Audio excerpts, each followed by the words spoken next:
Thank you, Vladimir. Earlier today, the Foreign Office announced fresh sanctions for individuals linked to cryptocurrency networks they claim have been helping Russia evade Western sanctions. In response, the Kremlin has sanctioned 21 Brits, including the Times' very own Matthew Syed, and former Europe Minister and friend of the show, Dennis McShane, who joins us now. Dennis, good evening.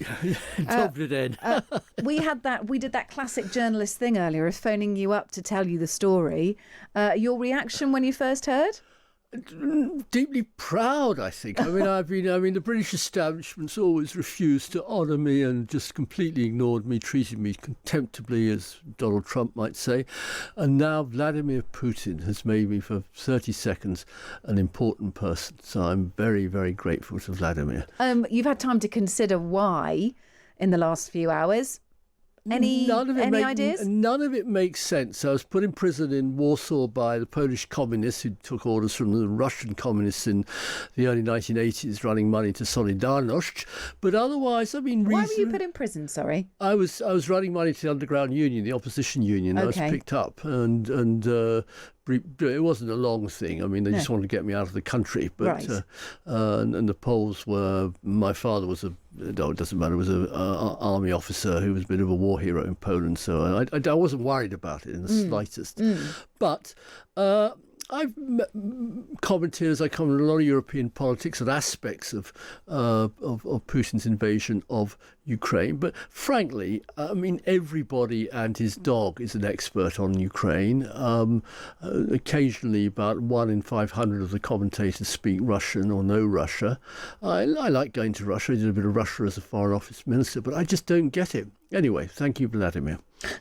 Well, so it's Matthew Syed. The government appointed independent reviewer of terrorism legislation, Jonathan Hall, also understood to be on this list as well. But we're yet to sort of join the dots. I mean, maybe it's just a broad sweep. Maybe they've used AI and it's gone a bit wrong. It could well be that. I mean, cryptocurrency scams now and cryptocurrency frauds are a huge menace to all aspects of the world economy, which is probably why President Trump is so keen. Oh dear, I plan to go to America next month. I better not say anything. Careful.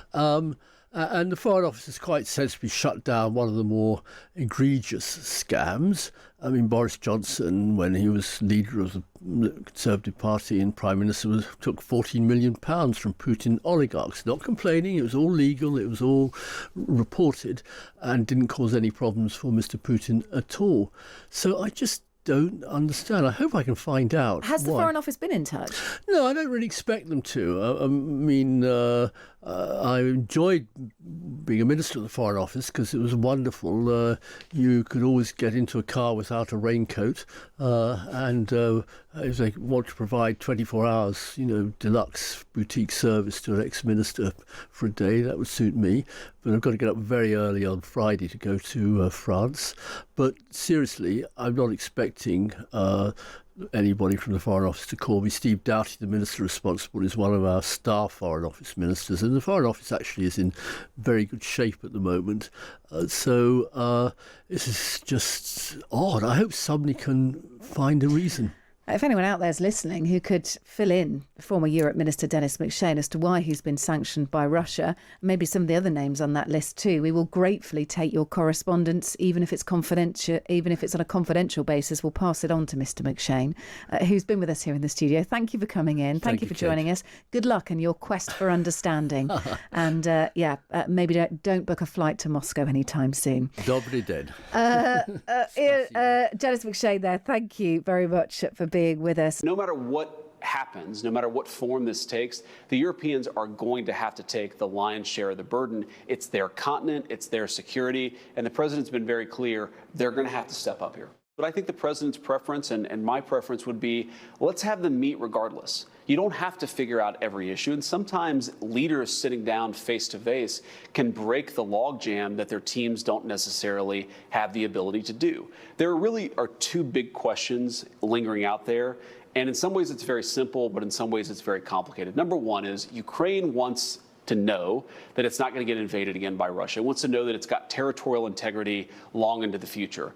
The Russians want certain pieces of territory most of which they've occupied, but some of which they haven't. So that is really where the meat of the negotiation is. The Ukrainians want security guarantees. The Russians want a certain amount of territory.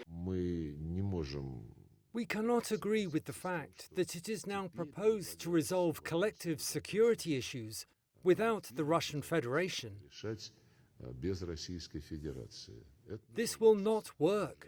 We have already explained more than once that Russia does not overstate its interests. But we will ensure our legitimate interests firmly and harshly. And I'm sure that in the West, and above all in the United States, they understand perfectly well that seriously discussing security issues without the Russian Federation is a utopia, a road to nowhere. The president has definitively stated U.S. boots will not be on the ground in Ukraine, but we can certainly help in the coordination and perhaps provide other means of security guarantees to our European allies. The president understands security guarantees are crucially important to ensure a lasting peace, and he has directed his national security team to coordinate with our friends in Europe and also to continue to cooperate and discuss these matters with Ukraine and Russia as well.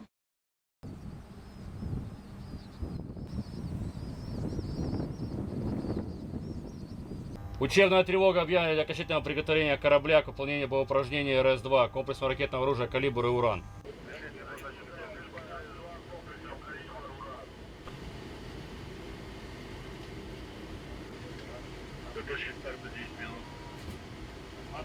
Раньше представил потом, куда качаешь 120 секунд.